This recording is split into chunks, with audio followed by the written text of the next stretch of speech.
Welcome to my channel. Bigg Boss ಗೆದ್ದ ಹನುಮಂತಗೆ ಆಘಾತ. 50 ಲಕ್ಷ ರೂಪಾಯಿ ಗೆದ್ದರೂ ಹನುಮಂತನ ಕೈಗೆ ಸಿಕ್ಕ ಹಣ ಎಷ್ಟು ಗೊತ್ತಾ?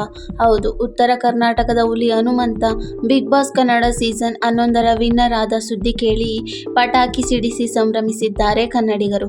ಅದಲ್ಲದೆ ಹನುಮಂತ ಈ ರೀತಿ ಗೆದ್ದು ಬೀಗಿದ್ದು ಅವರ ಹಳ್ಳಿಯ ಜನರಿಗೆ ಕೂಡ ತುಂಬಾ ಖುಷಿ ನೀಡಿದೆ.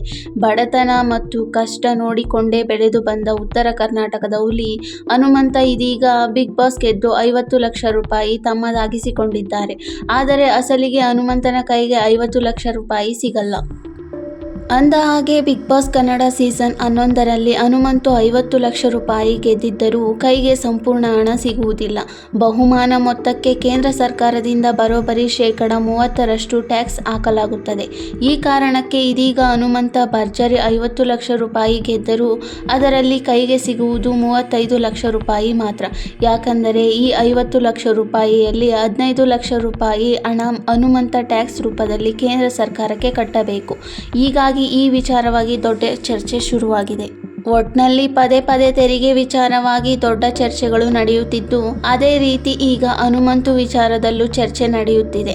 ಯಾಕಂದ್ರೆ ಕೈಗೆ ಬಂದಿರುವ ಈ ಹಣದಲ್ಲಿ ದೊಡ್ಡ ಮೊತ್ತದ ಹಣವನ್ನು ತೆರಿಗೆ ರೂಪದಲ್ಲಿ ಕಟ್ಟಬೇಕಾದ ಅನಿವಾರ್ಯತೆಗೆ ಸಿಲುಕಿ ಇದೀಗ ಹನುಮಂತು ಒದ್ದಾಡುತ್ತಿದ್ದಾನೆ ಅಂತ ಇದೀಗ ಅಭಿಮಾನಿಗಳು ಹೇಳುತ್ತಾ ಇದ್ದಾರೆ.